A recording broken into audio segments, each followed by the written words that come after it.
여호와께서 모세에게 말씀하여 이르시되 이스라엘 자손의 원수를 미디안에게 갚으라.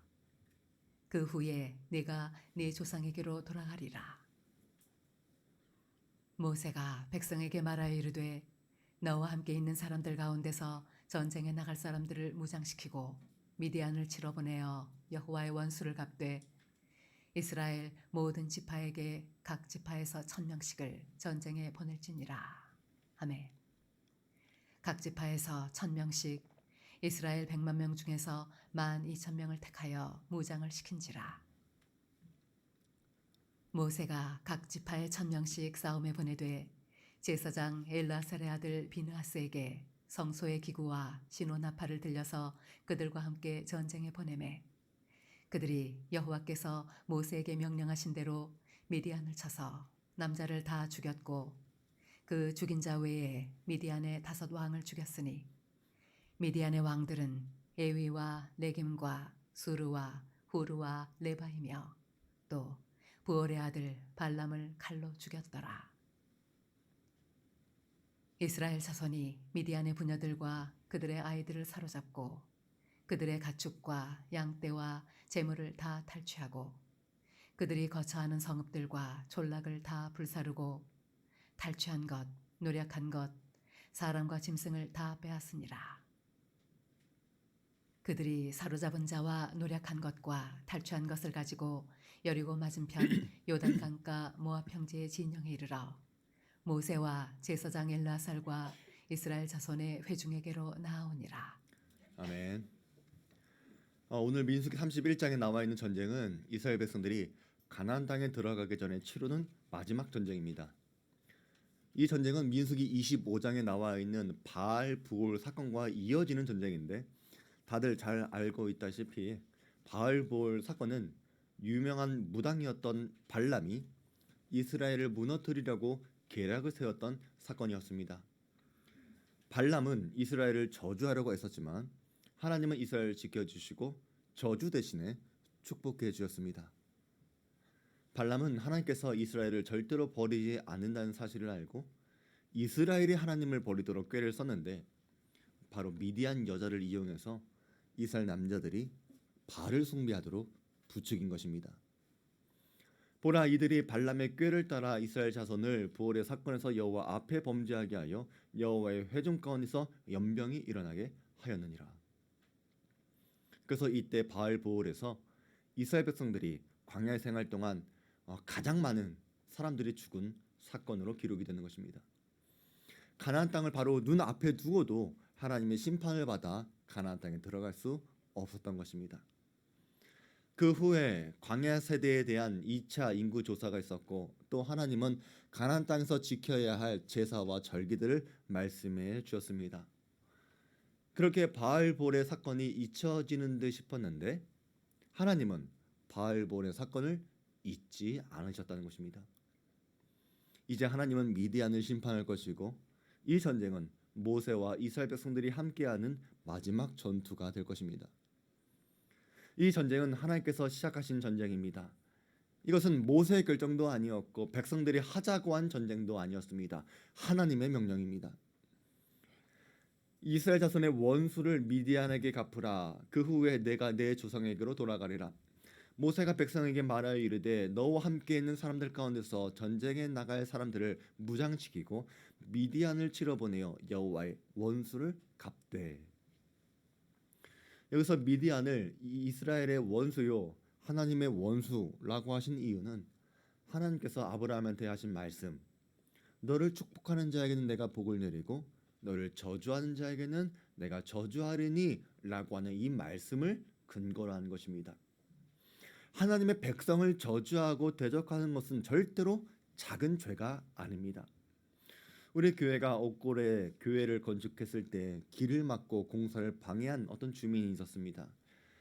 여기에 교회가 들어오면 안 된다부터 시작해서 공사 차량을 다니면 이제 먼지가 난다 그런 말을 하면서 길을 막고 공사 차량이 들어오지 못하도록 방해한 적이 있었습니다.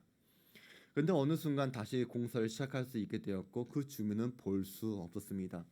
나중에 알고 보니까 그분이 갑자기 돌아가신 것입니다.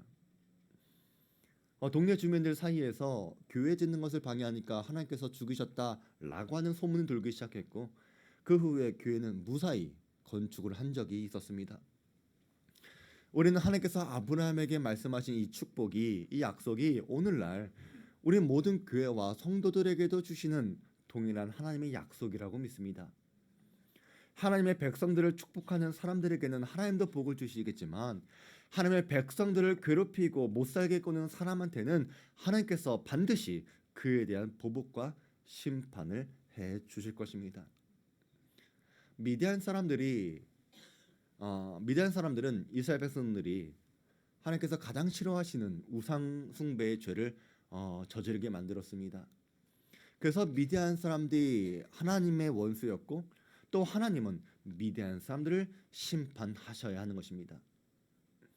오늘날 교회와 성도들이 어려움을 당할 때가 있고 또 불이익을 당할 때가 있습니다. 때로는 그 정도가 너무 심하다 보니까 성도들은 이렇게까지 하면서 내가 신앙생활을 해야 되나 자괴감이 들지도 모르겠습니다. 그러나 우리 사랑하는 성도 여러분, 하나님께서는 이스라엘 백성들을 지켜주신 것처럼 우리 성도들도 눈동자같이 지켜주실 것입니다. 여러분을 넘어뜨리거나 해할 어떤 권세도 없을 것입니다. 그래서 미디안과 전쟁을 하는 것은 하나님의 심판이요, 하나님께서 이스라엘의 원수를 갚으시는 성전입니다.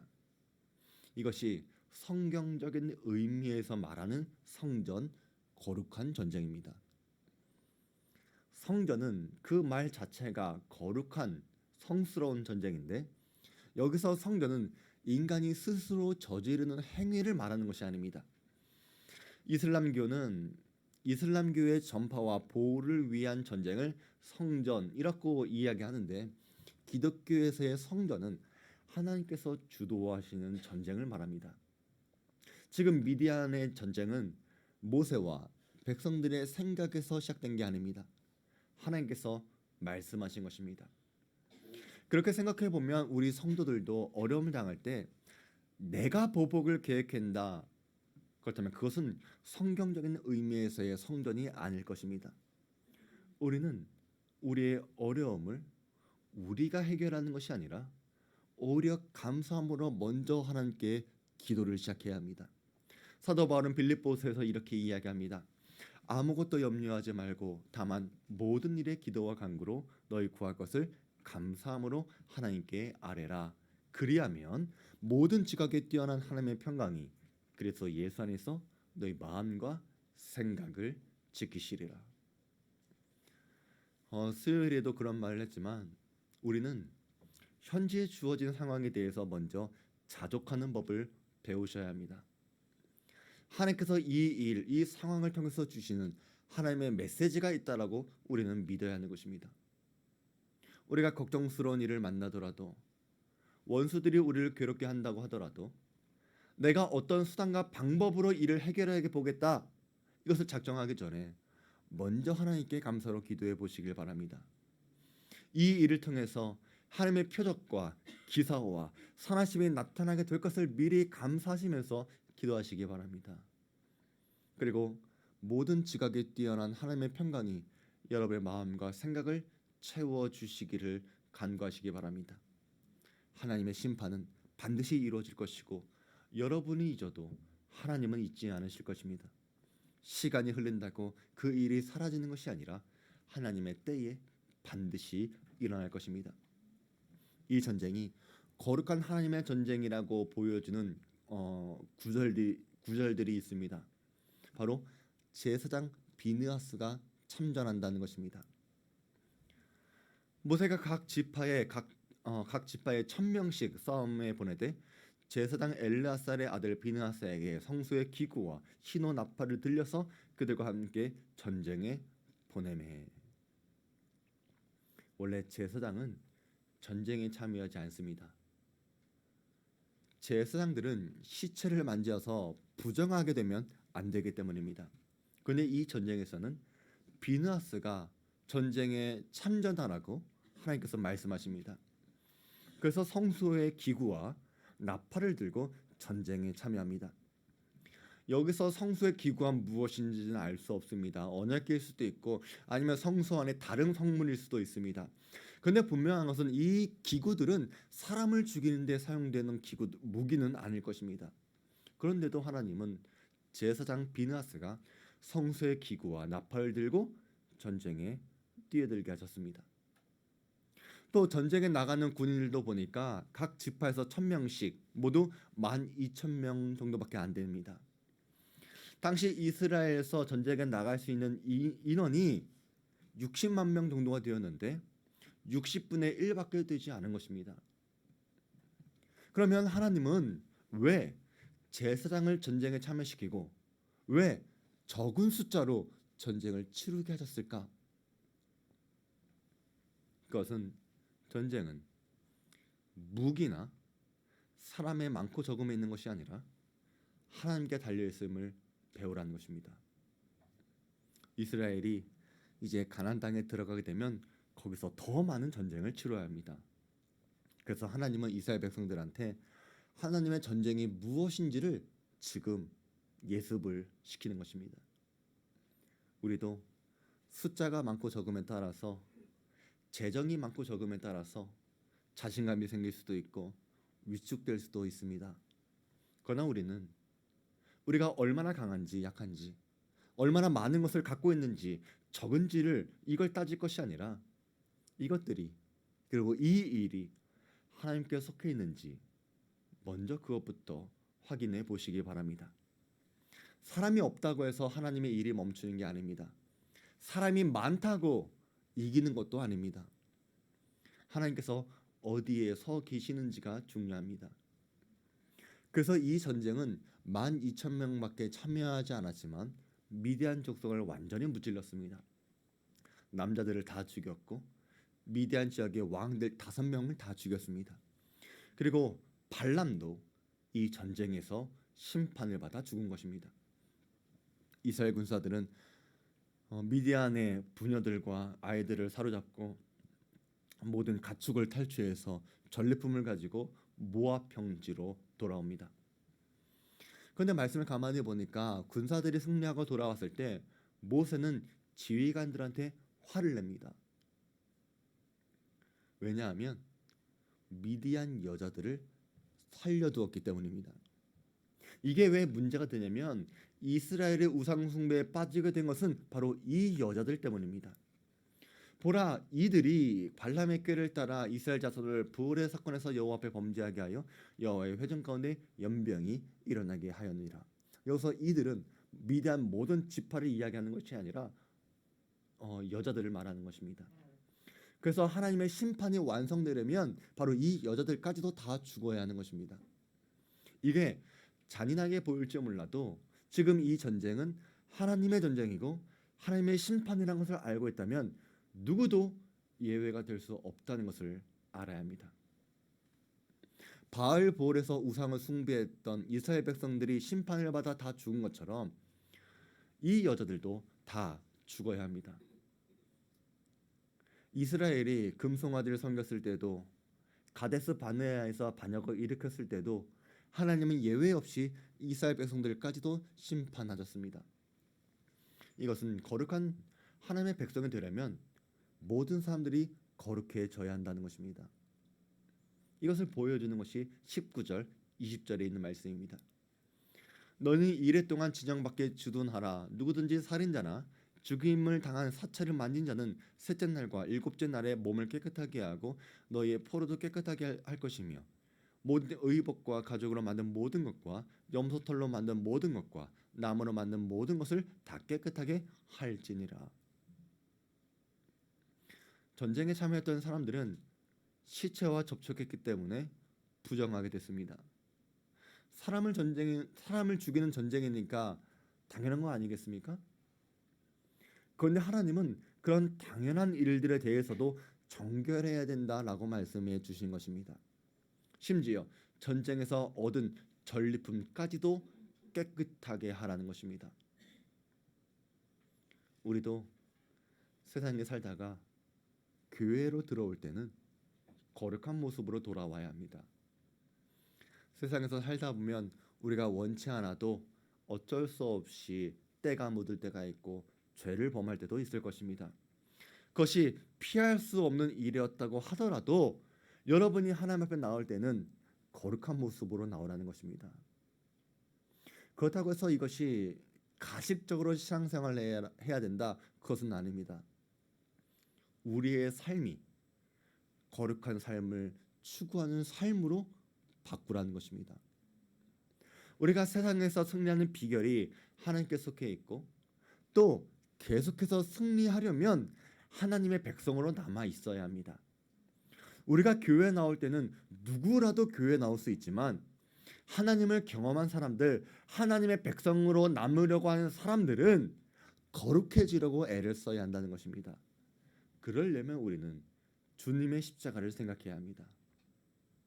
우리가 하나님께 나올 수 있는 것, 교회에 나올 수 있는 것은 내가 의지로 나오는 것이 아니라 주님의 은혜로 나온다는 것을 안다면 우리는 주님 앞에 겸손하게 거룩하게 나와야 하는 것입니다. 오늘 이 자리에 있는 모든 분들도 예수님의 십자가를 붙들며 더욱더 거룩한 분들 되시기를 주의 이름으로 축원드립니다. 그런데 한 가지 놀라운 은혜가 있었습니다. 전쟁에 나간 사람들 중에 한 사람도 죽지 않았다는 것입니다. 어떻게 미디안 사람들을 다 죽이는 큰 전쟁을 치렀는데 한 사람도 죽지 않았을까? 이것은 생명은 하나님께 속해 있다는 것을 보여주는 것입니다. 군대 지휘관들이 말합니다.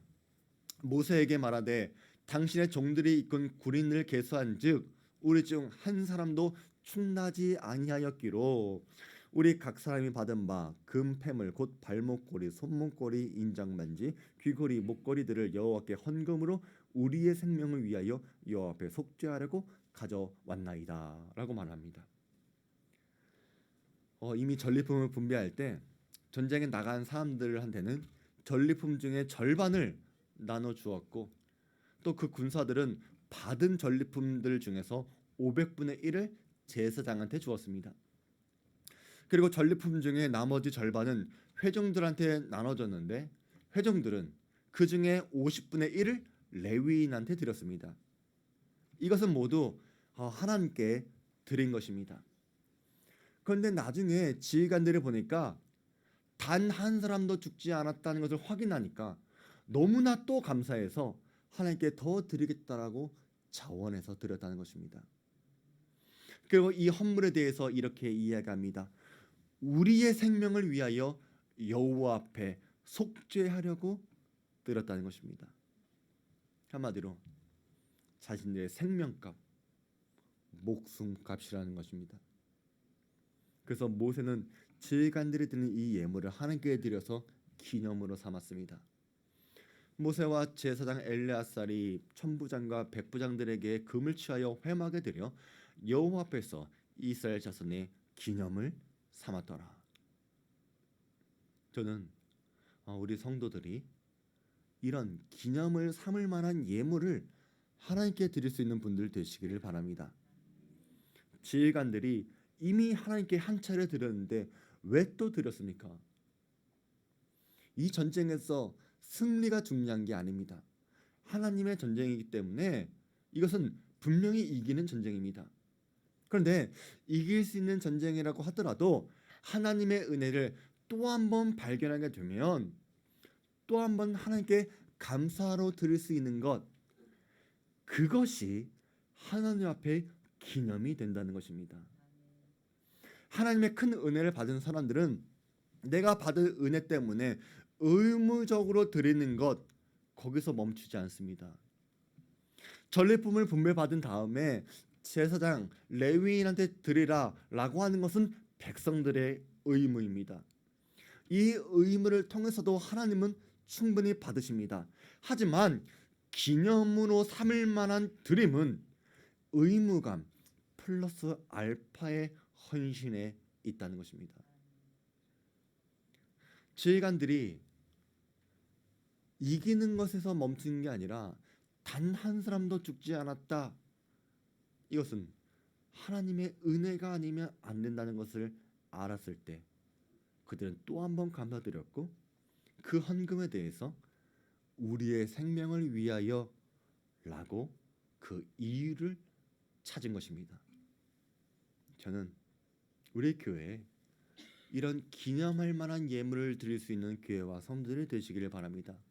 올 한 해 하나님의 은혜의 선물 따라가는 교회와 성도들 되기를 바라는데, 여러분에게 하나님의 은혜가 부어질 때에 여러분은 의무적으로 드리는 예물로서 하나님께 감사할 수 있습니다.